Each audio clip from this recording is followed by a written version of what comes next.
Florida Congressman Byron Donalds returns to the show now. It's great to have you back, Byron. Good to see you.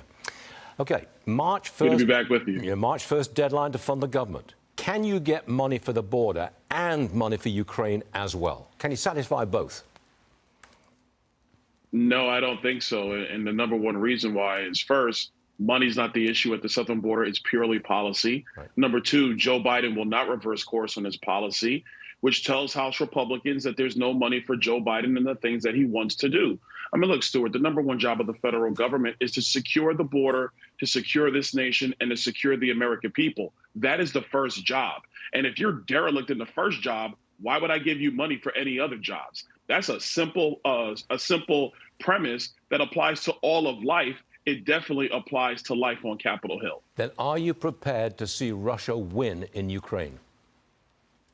I would actually tell you that Joe Biden's prepared to see Russia win in Ukraine, because this could have been solved months ago. House Republicans have been very clear. We just want to secure our nation. That's a very simple thing to do.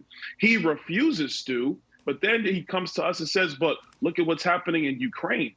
Most of our country is saying, what about us? So if Joe Biden is going to be the president of the United States, not just the president of liberal America and radical America, he would have done this job months ago. Don't blame us for wanting to be focused on our country and then want to be helpful to people around the globe. But you got to take care of business at home first before you do anything else. Congressman, the judge presiding over Trump's New York fraud case ruled he has to pay $355 million plus nearly $100 million in interest. What do you make of that ruling, Congressman? Listen, it's total BS. This ruling is terrible. It has a chilling effect on business and investment in New York. You know, have men like Kevin O'Leary, Grant Cardone, they're out there saying, look, I don't even want to look at New York anymore. It's a loser state. And that's because the rule of law has to be blind to everybody. You just can't pick and choose who you want to target. There is something called a bill of attainder that is expressly forbidden in the U.S. Constitution. But in New York, it seems to be A-OK. And for Kathy Hochul to come out and say, no need to worry, it's just about Trump and nobody else, that's a flat out lie as well.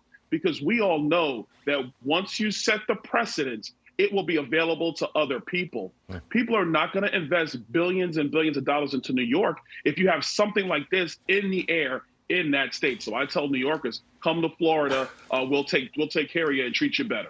There's another 1,200 on the way today, by the way, so what I hear. But do you think that all the legal maneuvering against Trump, including this ruling in New York City, do you think it's turning the tide? Are we at a pivotal point where the vast majority of people in America see that this is unfair and it is the politicization of the judicial system? Are we there yet?